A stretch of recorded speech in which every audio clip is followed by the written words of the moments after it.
Hello everyone, welcome back to our channel. तो आज जो है हम एंडोक्राइन पैथोलॉजी का अपना सेक्शन जो है वो रीस्टार्ट करने वाले हैं। हमने लास्ट टाइम जो टॉपिक्स पढ़े थे, हमने कशिंग सिंड्रोम पढ़ लिया है, हमने डायबिटीज मेलाइटिस पढ़ लिया है, और अभी हम जो है टॉपिक पढ़ने वाले हैं इट इज एड्रिनल इनसफिशिएंसी। तो अगर हम ग्लैंड्स की बात करें तो हम लोग बिगनिंग हमने पढ़े कि हमने पिट्यूटरी ग्लैंड सबसे पहले पढ़ा, हमने पिट्यूटरी ग्लैंड के डिसऑर्डर्स पढ़े जिसमें से हमने एसआईएडीएच पढ़ा, हमने प्रोलेक्टिनम पढ़ा। उसके बाद हम मूव ऑन कर गए थायरॉइड ग्लैंड पे, जहाँ पे हमने हाइपरथायरॉइडिज्म एंड हाइपोथायरॉइडिज्म पढ़ा। उसके बाद हमने जो है अभी हम मूव करके आ गए हैं एड्रिनल ग्लैंड पे। एड्रिनल ग्लैंड जैसा कि आपको पता है कि किडनी के ऊपर पड़े होने वाले दो छोटे छोटे माइन्यूट से ग्लैंड्स हैं। हमने एड्रिनल ग्लैंड की फिजियोलॉजी में पढ़ा था कि हम एड्रिनल ग्लैंड्स को तीन पार्ट में डिवाइड करते हैं। हमारे पास सबसे ऊपर, फॉर एग्जांपल अगर मैं एड्रिनल ग्लैंड्स को बनाऊं तो हमारे पास सबसे ऊपर जो जोन था it was known as zona glomerulosa. उसके नीचे जो जोन था it was zona fasciculata. This was zona glomerulosa, this was zona fasciculata. And जो सबसे नीचे हमारे पास जोन था इट वाज जोना रेटिकुलेटिस। और फिर हमारे पास एड्रिनल मेडुला था।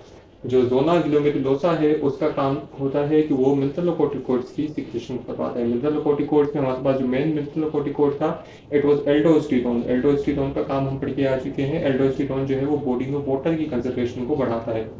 जोना फेसिकुलाटा का काम ये था कि वो ग्लूकोकोर्टिकोइड्स की सिक्रेशन करता था। ग्लूकोकोर्टिकोइड्स का काम ये था कि it was main stress hormone. हमारी बॉडी जब भी स्ट्रेस में जाती है तो उसको कुछ मेटाबॉलिक एक्टिविटी करनी होती है, तो उस मेटाबॉलिक एक्टिविटी में जोना फेसिकुलाटा से रिलीज होने वाला स्टेरॉइड्स जो है वो हमारे पास एक इम्पोर्टेंट रोल प्ले करते हैं। जोना रेटिकुलेटिस हमने पढ़ा था कि it is responsible for the secretion of androgens, and the medulla of the adrenal gland is responsible for the secretion of epinephrine and norepinephrine।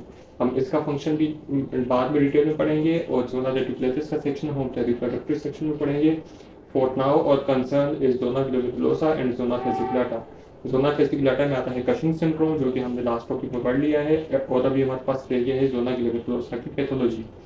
तो इसको हम जो है डिवाइड करते हैं वो एड्रिनल इनसफिशिएंसी में। एड्रिनल इनसफिशिएंसी जैसे कि नाम से सजेस्ट कर रहा है कि मतलब एड्रिनल ग्लैंड जो है वो इनसफिशिएंट है, वो हार्मोन्स या तो नहीं बना पा रहा है, या तो जो उसके हार्मोन्स हैं वो प्रॉपर अमाउंट में नहीं बन रहे, मतलब कि उसकी जो अमाउंट है बॉडी में वो कम है, तो उसकी वजह से उसका जो फंक्शन है वो प्रॉपर नहीं आ पा रहा। तो एड्रिनल डिसफंक्शन की डेफिनेशन जो हम देखें, it is inability to produce glucocorticoids और मिनरलोकोर्टिकोइड्स। क्योंकि एड्रिनल ग्लैंड में ग्लूकोकोर्टिकोइड्स पे आते हैं एंड मिनरलोकोर्टिकोइड्स पे आते हैं। मिनरलोकोर्टिकोइड्स का मतलब एल्डोस्टेरोन, ग्लूकोकोर्टिकोइड्स का मतलब steroids. What will be the symptoms in the body? Body में क्या सिम्टम्स आएंगे? क्योंकि हमने पढ़ा कि जो जोना फेसिकुलाटा है वो स्टेरॉइड्स की सिक्रेशन करवा रहा है। हमारे स्टेरॉइड्स बॉडी में एक्टिविटी के लिए बहुत इंपॉर्टेंट होते हैं। तो अगर स्टेरॉइड्स की अमाउंट बॉडी में कम हो जाए, नेचुरली कम हो जाए, तो it will cause weakness, it will cause fatigue. उसके अलावा हमने पढ़ा कि जोना ग्लोमेरुलोसा सिक्रेट करता है एल्डोस्टेरोन। एल्डोस्टेरोन का काम बॉडी में वाटर की कंजर्वेशन करवाना। तो अगर हमारे पास एल्डोस्टेरोन नहीं होगा तो वाटर जो है वो एक्सेस अमाउंट में यूरिन में एक्सक्रीट होना स्टार्ट हो जाएगा, जिसकी वजह से we will have orthostatic hypotension. What do we mean by orthostatic? Orthostatic is a type of hypotension जिसमें when the person is lying down तो उसको कोई भी symptoms नहीं होता हाइपोटेंशन वाले, लेकिन जैसे ही वो खड़ा होता है from the resting condition तो he will have a hypotensive episode। तो वीकनेस, फटीग, ऑर्थोस्टैटिक हाइपोटेंशन, उसके अलावा मसल एकिस, मतलब कि मसल्स में पेन होना, साथ साथ में वाटर नहीं है बॉडी में, सोडियम नहीं है, तो वेट लॉस होना स्टार्ट हो जाएगा, जीआई डिस्टर्बेंसेस होंगे, एंड शुगर और सोल्ट की क्रेविंग्स होंगी। क्योंकि बॉडी चाहेगी कि वो वाटर को कंजर्व करे, लेकिन उसके पास हार्मोन्स नहीं है उसको उस प्रोसेस को एग्जीक्यूट करने के लिए, तो फिर उस वजह से उसमें शुगर एंड सोल्ट की क्रेविंग्स होगी। So adrenal insufficiency is basically inability to produce glucocorticoids या फिर mineralocorticoids. It could be acute condition या फिर एक क्रोनिक कंडीशन भी हो सकती है। एक्यूट मतलब कि अभी रिसेंटली डेवलप हुई, अचानक से डेवलप होगी। क्रोनिक मतलब काफी टाइम से डेवलप हो रही है। Signs and symptoms क्या होंगे? Signs and symptoms will be non-specific such as weakness, fatigue, orthostatic hypotension, muscle aches, weight loss, GI disturbance, and sugar and salt levels। Treatment क्या होगी इसकी? Treatment is very simple. Glucocorticoids की कमी है तो glucocorticoids के ड्रग्स हैं, और मिनरलोकोर्टिकोइड्स की कमी है तो मिनरलोकोर्टिकोइड के ड्रग्स हैं। तो एड्रिनल इनसफिशिएंसी को हम तीन बेसिक टाइप में डिवाइड करते हैं: primary adrenal insufficiency, secondary adrenal insufficiency, tertiary adrenal insufficiency. So primary adrenal insufficiency, इसका मतलब क्या है? प्राइमरी मतलब कि ऑर्गन जो है, एड्रिनल ग्लैंड जो है, उसका कोई मसला आया है, उसकी वजह से इंसफिशिएंसी हो रही है।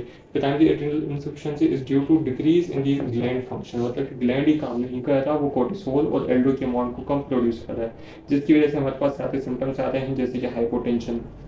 Second symptom will be hyperkalemia. Okay, so hyperkalemia is not a symptom, it's basically a sign.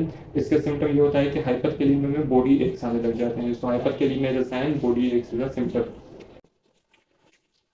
Hyperkalaemia इस वजह से क्योंकि एल्डोस्टेरोन का काम होता है सोडियम की कंसर्वेशन करवाना और पोटेशियम को बॉडी से आउट ऑफ द यूरिन के थ्रू पास करवा देना।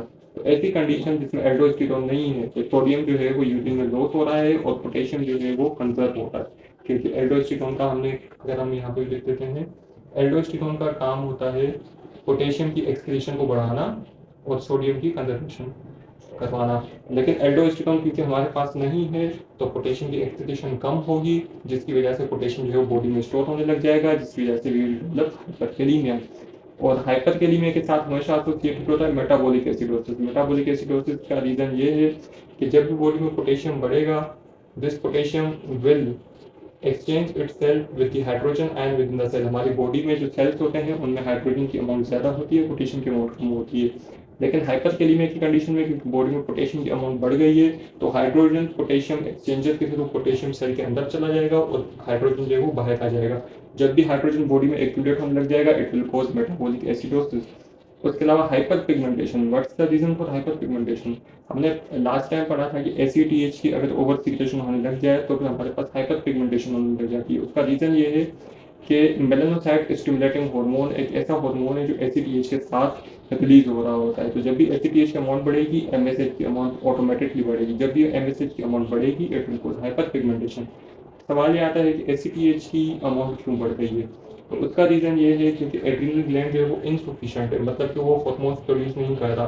तो पिट्यूटरी ग्लैंड उसको कंटिन्यूसली स्टिमुलस करेगा, स्टिमुलस भेजेगा कि तुम जो है वो एड्रिनल ग्लैंड हार्मोन्स प्रोड्यूस करो, लेकिन इसके पास हार्मोन्स प्रोड्यूस नहीं कर रहे। तो पिट्यूटरी ग्लैंड जो इसके सिग्नल भेजता है इट इज थ्रू ACTH। तो पिट्यूटरी ग्लैंड जो है वो ज़्यादा ACTH रिलीज करेगा ताकि एड्रिनल ग्लैंड ज़्यादा हार्मोन्स प्रोड्यूस करे, लेकिन adrenal gland again hormone produce नहीं कर पाता।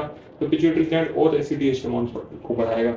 जब भी ACTH की अमाउंट बढ़ेगी, उसके साथ MSH की अमाउंट बढ़ेगी, MSH की अमाउंट बढ़ेगी, तो we will have hyperpigmentation. So these are the basic symptoms that you need to remember for primary adrenal insufficiency. Gland dysfunction होगा जिसकी वजह से कोर्टिसोल और एल्डोस्टेरोन की अमाउंट कम हो जाएगी। सिम्टम्स होंगे hypotension, hyperkalaemia, metabolic acidosis and hyperpigmentation. इसी के साथ एसोसिएटेड एक डिजीज होती है जिसका नाम है Edison's disease. Edison's disease is the chronic primary adrenal insufficiency, जिसमें या तो एट्रोफी हो जाती है या तो डिस्ट्रक्शन हो जाती है एड्रिनल ग्लैंड्स की। इसके दो रीजन कॉमन है, one of them is the autoimmune disease, उसके अलावा टीबी। तो TB and autoimmune disease are the most common causes of Addison disease. Addison disease is the basically primary adrenal insufficiency in a chronic state. उसके अलावा secondary and tertiary adrenal insufficiency आती है। Secondary का मतलब कि pituitary gland होता है, मतलब कि पिट्यूटरी ग्लैंड जो है वो ACTH सीक्रेट नहीं कर पाता। अगर पीछे से ACTH का स्टिमुलस नहीं आएगा तो एड्रिनल ग्लैंड कैसे सीक्रेट करेगा अपने कोर्टिकोस्टेरॉइड्स एंड ग्लूकोकॉर्टिकॉइड्स? तो इस कंडीशन में भी एल्डो एंड स्टेरॉइड्स की कमी हो जाती है। और लेकिन इसमें हाइपर पिगमेंटेशन नहीं होती क्योंकि ACTH भी पीछे से नहीं आ रहा। एंड टर्शियरी का मतलब ये है कि हाइपोथैलेमस इन्वॉल्व है। हमें पता है कि प्राइमरी जो रीजन है पिट्यूटरी ग्लैंड से ACTH रिलीज होने का, इट इज हाइपोथैलेमस। हाइपोथैलेमस एक हार्मोन रिलीज करता है जो कि पिट्यूटरी ग्लैंड को स्टिमुलस भेजता है तुम ACTH सीक्रेट करो। That hormone that is released from the hypothalamus is the corticotropic releasing hormone CRH। तो अगर CRH की कमी हो जाए, मतलब हाइपोथैलेमस में मसला हो जाए, then it is tertiary adrenal insufficiency।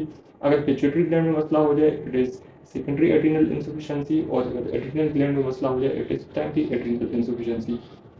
उसके बाद आते हैं what is acute adrenal insufficiency. तो हमने पढ़ा कि acute adrenal insufficiency is basically Addisonian crisis, जबकि इसमें जो है वो क्राइसिस आते हैं एक्यूटली, तबीयत जो है खराब हो जाती है।